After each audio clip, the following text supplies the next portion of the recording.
I hope you guys are still doing well and you are safe wherever you are. For those who don't know me, my name is Rose Mochela and I just want to welcome you to Chatz with Rozie. I don't know, have somebody asked you whether you think you have healed or you just simply learned to live with the trauma or the pain that result from a situation that you once was in? Let me use an example for me to unpack. You know me, you would know that I post my workout videos on my social platforms. But yesterday, I made a decision to start creating an account simply focusing on my fitness journey. And because this is a new account, I invited people who are already following me on my personal account. And one of the people that followed me on this new account was an acquaintance who was a mutual between me and my ex. I remember this person sending me a direct message and saying to me, I'm gonna tell your husband that you are using the wrong surname. I strongly believe that he has finished paying his lobola. Therefore, there is no way that you can still be using his surname. That is unfair. And he put it in a very light, jokingly manner. But I remember taking some time before I could actually respond to him. Reason being, I was taken aback a little bit. But I responded to him and said, unfortunately, me and my ex are no longer together. I remember this person expressing how sad and heartbroken he felt because we were one of the couples that he really admired and was hoping that we'll grow old together. I remember feeling a little bit triggered. You might ask yourself, how, Rose, it has been 2 years. Why are you still feeling triggered? I think I was triggered because I've always been under the assumption that people can see that I have changed my surname and they see that I don't wear my ring on my left hand anymore. Therefore, they will just read between the lines. But to my surprise, I have recently learned that people do mind their own business. And unfortunately, not everybody knows of what has happened. So I started asking myself, have I really healed, or I am just learning to live with this pain or the trauma as life goes on?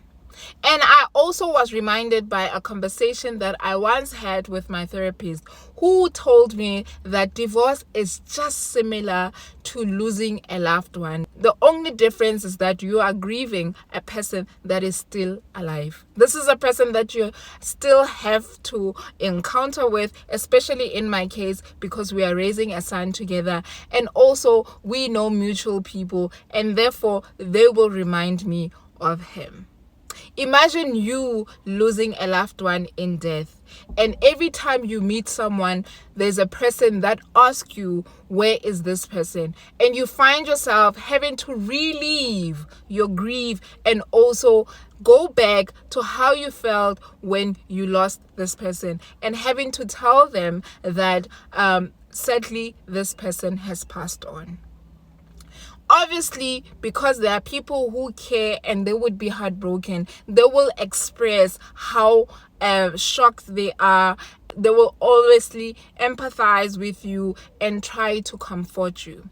Even though their intentions are genuine and they are pure, you might feel a little bit triggered and you might feel like you are now taking 5 steps back from the progress that you have made. The same applies to me when it comes to my situation. Even though it has been 2 years that I have started my new journey, it still feels like yesterday. Maybe this video just made you realize that probably you have not fully healed, but you have learned to live with the pain and the trauma that you have experienced. Let me put it this way. Pain is just like a wound. Imagine that you got injured from a tragic accident and they had to do surgeries to save your life, and now you are left with those scars. Even though it is a good thing that you did survive and you got another chance for you to enjoy life again, but people who know you before the accident and people who do not know you cannot help themselves but ask you what happened. Every time a person asks you what happened, it takes you back to what you have experienced, and probably you might find yourself having mixed emotions about them. It is natural for you to feel or wish that you never had that conversation, or you were never asked, or nobody ever asked you what happened, because it always triggered you. But remember, these people, they are asking because they really care about you. Even when they express their sadness, it is because they feel sorry and they can't help themselves to feel sad that you had to go through that.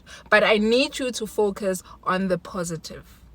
You survived and you are still breathing, and you still have the opportunity to make a different choice and remake your story instead of being defined by the trauma and the pain that you went through. As much as I felt the conversation with the acquaintance took me back and made me question myself if I really made a right decision, I remember feeling so anxious and wondering what the future has in store for me. Probably because this person started expressing how they believe that me and my ex will one day reconcile, and he feels my ex is my soulmate.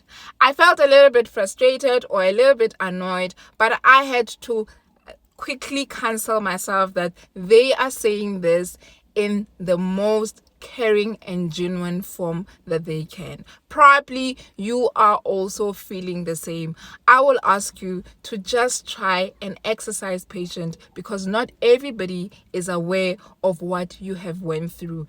And trust me, one day you will look at the past and you will be glad that you went through whatever that you went through, because it has contributed to the kind of person that you are today. If you did enjoy this video, please do not hesitate to like, share, and subscribe. I still love you, and for now, until next time, mwah.